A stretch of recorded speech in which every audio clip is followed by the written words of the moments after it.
గోవాలో మీరు ఎటువంటి పనులను చేయకూడదో ఈ వీడియోలో తెలుసుకునే ముందు ఇంట్రెస్టింగ్ ఫ్యాక్ట్ ఛానల్ ని సబ్స్క్రైబ్ చేయడం మాత్రం మర్చిపోకండి. అందం ఆరోగ్యం గురించి విలువైన టిప్స్ తెలుసుకోవాలంటే మా కొత్త ఛానల్ మై టిప్స్ ఛానల్ కూడా సబ్స్క్రైబ్ చేయడం మాత్రం మర్చిపోకండి. ఈ ఛానల్ లింక్ డిస్క్రిప్షన్ లో ఉంటుంది, తప్పక సబ్స్క్రైబ్ చేయండి. ఇక విషయంలోకి వెళ్దాం. భారతదేశంలో ఉన్న పర్యాటక ప్రదేశాల్లో ఎక్కువగా పర్యాటకులు సందర్శించే ప్లేస్ గోవానే. మన దేశంలో ఉండే యూతే కాకుండా బయట దేశం వారు కూడా గోవాకి ఎక్కువగా వస్తుంటారు. గోవాకి ఎవరు వెళ్ళినా అక్కడ ఎక్కువగా ఎంజాయ్ చేసేది బీచ్ల్లోనే. అలాంటి బీచ్ల్లో ఇండియన్స్ తో పాటు ఫారినర్స్ కూడా చాలా మంది ఉంటారు. మీరు ఎట్టి పరిస్థితుల్లో కూడా ఇతరులు ఎవరైనా ఉంటే వాళ్ళని మొబైల్లో ఫోటోలు తీయడం అస్సలు చేయవద్దు. మీరు వాళ్ళకి తెలియకుండా ఫోటోలు తీసినా, వాళ్ళు చూస్తున్నప్పుడు ఫోటోలు తీసినా అది వాళ్ళకి నచ్చకపోతే అది ఒక పెద్ద ప్రాబ్లం అవుతుంది. అలాగే బీచ్ల్లో రిసార్ట్లలో సెక్యూరిటీ సిబ్బంది కూడా ఉంటారు. వారు కూడా మీరు ఇలాంటి పనులను చేస్తే యాక్సెప్ట్ చేయరు. అందుకే అక్కడ ఎవరి పర్మిషన్ లేకుండా మీకు తెలియని వారిని ఎలాంటి ఫోటోలను తీయకూడదు. గోవాలో టాటూస్ వేసేవారు ఎక్కువగా ఉంటారు. వీళ్ళు బీచ్ లో ఎక్కడ చూసినా చెట్ల కింద లేక చిన్న చిన్న షాపుల పక్కన టాటూస్ వేస్తూ కనిపిస్తూ ఉంటారు. ఆ టాటూస్ వేసేవారందరూ ఎక్స్పీరియన్స్ ఉన్నవారు కాదు. మీరు పర్మనెంట్ గా టాటూలు వేయించుకోవాలంటే అక్కడ లైసెన్స్ ఉన్న పెద్ద షాపుల్లోకి వెళ్లి కొంచెం డబ్బులు ఎక్కువైనా అక్కడే టాటూలను వేయించుకోండి. అక్కడ రోడ్ల పైన టాటూలు వేసేవారు కూడా ఉంటారు. మీకు టాటూలను వేసే సూదులకు శుభ్రత లేక ఒకరి నుంచి ఒకరికి అంటించడం వల్ల ఎలాంటి రోగాలైనా మీ శరీరంలోకి వచ్చే అవకాశం ఉంటుంది. టెంపరరీ టాటూస్ ను వేసుకుంటే ఎవరి దగ్గరైనా వేసుకోవచ్చు. కానీ పర్మనెంట్ టాటూలు వేసుకునేటప్పుడు కొంచెం జాగ్రత్తగా ఆలోచించి లైసెన్స్ ఉన్న షాపులో మాత్రమే వేయించుకోండి. ఇండియాలో ఉన్న అన్ని ప్లేస్ల కంటే గోవాలో ఆల్కహాల్ ధర చాలా తక్కువగా ఉంటుంది. ఫారెన్ బ్రాండ్స్ కూడా అక్కడ చాలా ఎక్కువగా ఉంటాయి. కొత్తగా గోవాకు వెళ్లేవారు తక్కువ రేట్లో ఆల్కహాల్ దొరుకుతుందని చాలా ఎక్కువగా తాగుతుంటారు. ఎవరికి తెలియని కొత్త బ్రాండ్లను కూడా ట్రై చేస్తుంటారు. ఈ విధంగా మీరు తక్కువలో వస్తున్నాయి కదా అని ఎక్కువ ఆల్కహాల్ గానీ తాగారంటే తాగిన తర్వాత మీకు సహాయం చేయటానికి కూడా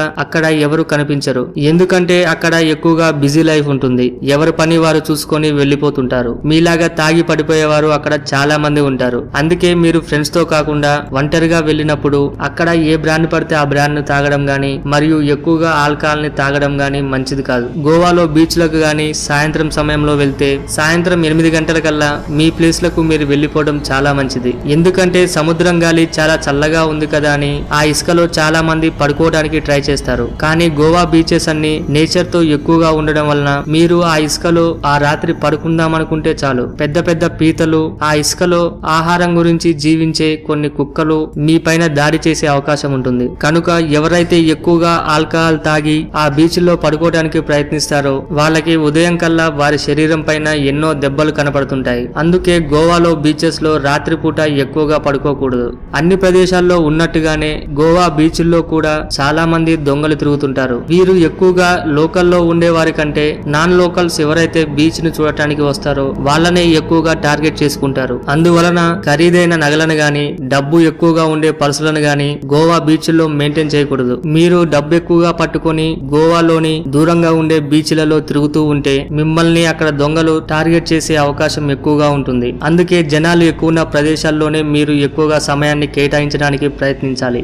అలాగే గోవా బీచ్లలో ఎక్కువగా స్విమ్మింగ్, స్కూబా డైవింగ్, అలాగే బోట్ సెయిలింగ్ ఇలాంటి వాటర్ స్పోర్ట్స్ ఎన్నో ఉంటాయి. మీరు గ్రూపులుగా వెళ్ళినట్లయితే ఇలాంటి గేమ్స్ ఆడేవారికి అక్కడ ట్రైనింగ్ ఇచ్చే కోచ్లు కూడా ఉంటారు. వారి యొక్క అబ్జర్వేషన్ లోనే మీరు బీచ్ లో దిగి ఆడినా, బోట్ లో షికారుకు వెళ్ళినా చాలా మంచిది. అంతేకాని సముద్రంలో ఎక్కువ లోపలికి వెళ్ళటానికి కానీ ఒంటరిగా మీరు స్విమ్మింగ్ చేయటానికి కానీ ప్రయత్నించవద్దు. ఎందుకంటే గోవా బీచ్ లో ఒడ్డున కొంచెం లోపలికి వెళితే చాలు చాలా లోతు గుంటలు ఉంటాయి. ఆ గుంటల్లో మీరు చిక్కుకున్నట్లయితే మిమ్మల్ని కాపాడడం చాలా కష్టం అవుతుందట. అలాగే గోవా వెళ్ళినప్పుడు చాలా మంది టూర్ ప్యాకేజ్లను మాట్లాడుకున్నప్పుడు 3 స్టార్ 5 స్టార్ హోటల్స్ ని బుక్ చేసుకుంటూ ఉంటారు. కానీ ఈ గోవాలో ఫ్రెండ్స్ తో వెళ్తే మాత్రం 5 స్టార్ హోటల్స్ కంటే అక్కడ చిన్న చిన్నగా నేచురల్ గా నిర్మించిన కుటీరాలు ఉంటాయి. ఇవి అక్కడ చాలా తక్కువ ధరకే వస్తాయి. 5 స్టార్ హోటల్స్ లో మీకు ఎలాంటి ఫెసిలిటీస్ ఉంటాయో అలాంటివన్నీ కూడా ఈ చిన్న చిన్న కుటీరాల్లో దొరుకుతాయి. అలాగే మీకు నచ్చిన ఫుడ్ ను కూడా అక్కడ తెచ్చి పెడతారు. ఇలాంటివి ట్రై చేస్తే గోవాలో చాలా నేచురల్ గా ఉన్నట్లే అనిపిస్తుంది. అలాగే గోవాలో మీకు ఫ్రెండ్స్ ఎక్కువగా పరిచయం అవుతుంటారు. అలాగని ఎవరిని పడితే వారిని నమ్మకూడదు. ఎందుకంటే చాలా మంది గోవాలో మోసాలు చేయడానికే వస్తుంటారు. అలాగే మీకు తెలియని అమ్మాయిలతో గాని అబ్బాయిలతో గాని ఫ్రెండ్షిప్ చేసుకున్నారంటే చాలా ప్రమాదకరం. ఎవరో తెలిసిన వారితో తప్ప తెలియని వారిని ఎక్కువగా నమ్మకూడదు. అలాగే ముందుగా బుక్ చేసుకున్న క్యాబ్లనే మీరు గోవాలో ఎక్కువగా వాడాలి. ఎందుకంటే అక్కడ లోకల్లో తిరిగే క్యాబులు గాని వాళ్ళు అక్కడ మీకు తెలియకుండా చాలా ఎక్కువ బిల్లు వేసి మిమ్మల్ని మోసం చేస్తుంటారు. అందుకే ముందుగానే బుక్ చేసిన ప్రీపెయిడ్ ట్యాక్సీలనే వాడుకోవాలి. గోవాలో ఎక్కువగా ఇన్కమ్ వచ్చేది బీచెస్ వల్లే. అవే గోవాలో మంచి టూరిస్ట్ స్పాట్లుగా ఉన్నాయి. అందుకే గోవా బీచ్ల్ని అక్కడ గవర్నమెంట్ చాలా శ్రద్ధగా నీట్ గా మెయింటైన్ చేస్తుంది. ఆ బీచ్లలో మీరు తాగిన బాటిల్స్ ను గాని, స్నాక్స్ తిన్న తర్వాత ఆ చెత్తా చెదారాన్ని గాని బీచెస్ లో ఎట్టి పరిస్థితులలో ఓపెన్ గా వేయకూడదు. ఎవరు చూడట్లేదని మీరు గాని ఆ చెత్తా చెదారాన్ని బీచ్లలో వేయడం వలన బీచెస్ ని మెయింటైన్ చేసేవారు దూరం నుంచి మిమ్మల్ని గమనించినట్లయితే వెంటనే వచ్చి మిమ్మల్ని పట్టుకుంటారు. చూసారు కదా గోవాలో ఎలాంటి పనులను చేయకూడదు. మీరు గోవాకి వెళ్ళినప్పుడు ఈ విషయాలని దృష్టిలో పెట్టుకొని ప్రవర్తించండి. మీకేవైనా గోవా గురించి కొత్త విషయాలు తెలుసుంటే కామెంట్ రూపంలో పంపించడం మాత్రం మర్చిపోకండి. ఈ వీడియో మీకు నచ్చినట్లయితే లైక్ చేయండి, షేర్ చేయండి. ఇలాంటి మరికొన్ని ఇంట్రెస్టింగ్ విషయాల గురించి తెలుసుకోవాలంటే ఇంట్రెస్టింగ్ ఫ్యాక్ట్ ఛానల్ ని సబ్స్క్రైబ్ చేయడం మాత్రం మర్చిపోకండి. అందం ఆరోగ్యం గురించి విలువైన టిప్స్ తెలుసుకోవాలంటే మా కొత్త ఛానల్ మై టిప్ ఛానల్ కూడా సబ్స్క్రైబ్ చేయండి. ఈ ఛానల్ లింక్ డిస్క్రిప్షన్ లో ఉంటుంది. తప్పక సబ్స్క్రైబ్ చేయండి. Thank you for watching.